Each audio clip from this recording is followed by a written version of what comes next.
नमस्कार, झारखंड समाचार में आप सबका का स्वागत है। आइए जानते हैं सुबह से लेकर शाम तक की तमाम बड़ी खबरों को। इससे पहले चैनल को सब्सक्राइब नहीं किया है तो प्लीज चैनल को सब्सक्राइब कर बेल आइकन को प्रेस कर दीजिए ताकि खबरों का अपडेट आपको मिलता रहे।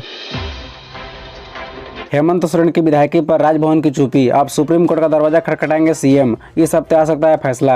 बता दें कि सीएम हेमंत सोरेन पिछले 3 हफ्ते से विधानसभा सदस्यता पर जारी संशय को दूर करने के लिए सर्वोच्च न्यायालय का दरवाजा खटखटाने की तैयारी में है। सूत्रों के अनुसार खनन मामले में चुनाव आयोग के मंतव्य के आधार पर राजभवन के फैसले के बढ़ते इंतजार को खत्म करने के उद्देश्य से सीएम हेमंत सोरेन शीर्ष अदालत जाने के लिए विविध राय ले रहे हैं। ज्ञात हो कि मुख्यमंत्री हेमंत सोरेन बीते गुरुवार को राज्यपाल रमेश बैस से मुलाकात कर चुनाव आयोग के मंतव्य की प्रति मांग चुके हैं। यही आग्रह उनके अधिवक्ताओं ने भारत निर्वाचन आयोग से भी किया है। इसके बाद सीएम हेमंत सोरेन दिल्ली से कानून के जानकारों से भी विविध राय ली है। अनिश्चितता के कारण कार्यपालिका में शिथिलता का आशंका को आधार बनाते हुए सर्वोच्च न्यायालय से मामले में आदेश का आग्रह किया जा सकता है। सदस्यता को लेकर कोई निर्णय नहीं आने से राजनीतिक संशय बरकरार। 1932 से खतियान आधारित स्थानीय नीति और पिछड़ों के 27% आरक्षण देने के प्रस्ताव का कानूनी जमा पहनाने की प्रक्रिया के तहत विधानसभा में विधेयक पारित करना जरूरी है। वही राजभवन की ओर से मुख्यमंत्री की विधानसभा की सदस्यता को लेकर कोई निर्णय नहीं आने के कारण राजनीतिक संशय बरकरार है। सरकार इस संबंध में जल्द निर्णय चाहती है ताकि फैसला मुख्यमंत्री हेमंत सोरेन की प्रतिकूल आने पर न्यायिक राहत पाने के लिए कोर्ट की शरण ली जा सके। आयकर विभाग ने हाईकोर्ट को बताया बाघमारा विधायक टुलू महतो की बेनामी संपत्ति की चल रही जांच। बाघमारा विधायक टुलू महतो की बेनामी संपत्ति की जांच के मामले में रांची के संयुक्त आयकर निदेशक अमित कुमार ने झारखंड हाईकोर्ट में शपथ पत्र दाखिल किया है। श्री कुमार ने शपथ पत्र में बताया कि विधायक की बेनामी संपत्ति की जांच की जा रही है। आयकर विभाग के संयुक्त आयकर निदेशक ने 15 सितम्बर को शपथ पत्र सौंपा। रांची के संयुक्त आयकर निदेशक अमित कुमार ने कोर्ट को बताया कि याचिकाकर्ता के आरोप के आलोक में प्रथम दृष्टया जांच तथा जरूरी कदम उठाए जा रहे हैं। शपथ पत्र में यह भी बताया गया कि विभाग यह बताने की स्थिति में नहीं है कि हमने क्या जांच की है। बताते चले कि हाईकोर्ट में वादी ने इंटरलोक्यूटरी एप्लीकेशन 7861/2022 दायर कर बाघमारा विधायक टुलू महतो के खिलाफ 670 करोड़ की बेनामी संपत्ति अर्जित करने संबंधी साक्ष्य तथा फोटोग्राफी उपलब्ध कराए थे तथा इसकी जांच कराने की अपील की थी। इससे पूर्व 30 मार्च 2016 को हाईकोर्ट ने ईडी तथा इनकम टैक्स को विधायक की संपत्ति की जाँच का आदेश दिया था, लेकिन दोनों एजेंसियों ने जाँच नहीं की। इस पर याचिकाकर्ता ने कोर्ट में सीएमपी दायर कर अनुरोध किया कि जो आदेश पारित किया गया था उसका जाँच प्रतिवेदन मांगा जाए।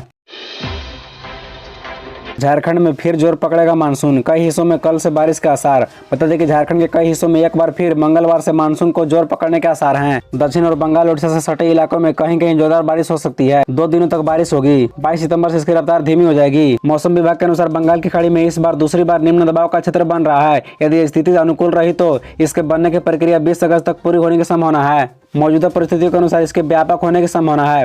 प्रक्रिया पूरी होने पर इसके पश्चिम और उत्तर दिशा में बढ़ने का अनुमान है। मौसम केंद्र के मुताबिक मानसून टर्फ भी झारखंड से होकर गुजर रहा है। रांची मौसम वैज्ञानिक अभिषेक आनंद ने बताया कि मंगलवार से राज्य में मानसून जोर पकड़ सकता है। बंगाल की खाड़ी के उत्तरी हिस्से में फिर से एक नया निम्न दबाव बना है। इसके व्यापक होने का अनुमान है। स्थिति अनुकूल रहने पर इसका 2 दिन व्यापक असर दिख सकता है। 20 सितंबर को कहीं कहीं भारी बारिश का आसार है। इस माह हुई औसत से अधिक बारिश खेती के दौरान मानसून के दाग देने के बाद राज्य में मानसून ज्यादा सक्रिय है।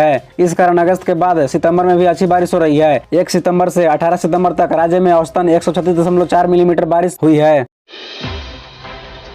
हेमंत सोरेन के मास्टर स्ट्रोक पर बीजेपी ने ठोका दावा। बाबूलाल मरांडी बोले 1932 का खतियान मैंने ही कराया था लागू। बता दें कि झारखंड भाजपा विधायक दल के नेता व पूर्व मुख्यमंत्री बाबूलाल मरांडी ने 1932 के खतियान आधारित स्थानीय नीति की पहचान नीति पर बयान जारी किया है। बाबूलाल मरांडी ने कहा कि झारखंड अलग राज्य बनने के बाद जब वो मुख्यमंत्री बने तो उनकी प्राथमिकता यहाँ के लोगों के नियोजन की थी। तब सर्वदलीय बैठक बुलाकर सर्वसम्मति से निर्णय लिया गया कि बिहार सरकार के द्वारा 1982 में जो स्थानीय और नियोजन नीति बनी थी उसे ही अंगीकार किया जाए। कैबिनेट की बैठक में इसे अंगीकार कर लिया गया। उसमें लिखा हुआ था कि पिछले सर्वे राइट ऑफ रिकॉर्ड में जिनके पूर्वजों का नाम होगा उन्हें स्थानीय माना जाएगा एवं जिले स्तर के तृतीय एवं चतुर्थ श्रेणी में नौकरियों में प्राथमिकता दी जाएगी। अगर किसी एक पद के लिए सामान्य योग्यता हो तो स्थानीय को प्राथमिकता दी जाएगी।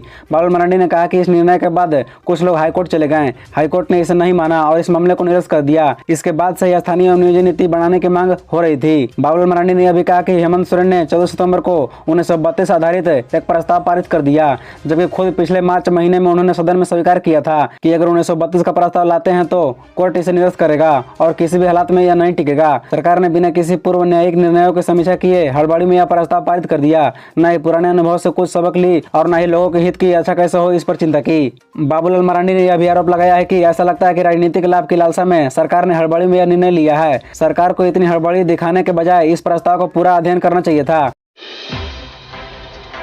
1932 खतियान का विरोध करना पड़ा भारी, 6 लोगों को नोटिस, भरना पड़ सकता है 50,000 का बॉन्ड।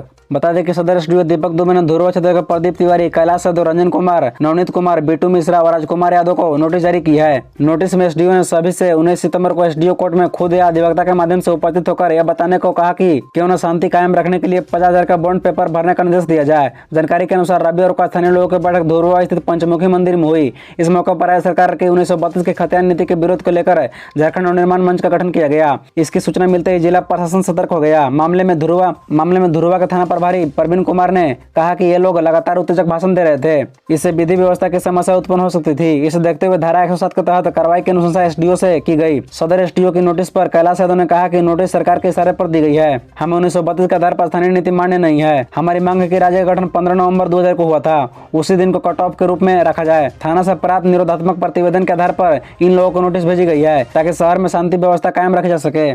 खबरों से जुड़े रहने के लिए चैनल को सब्सक्राइब, वीडियो को लाइक एवं एक दूसरे से शेयर जरूर करें। धन्यवाद।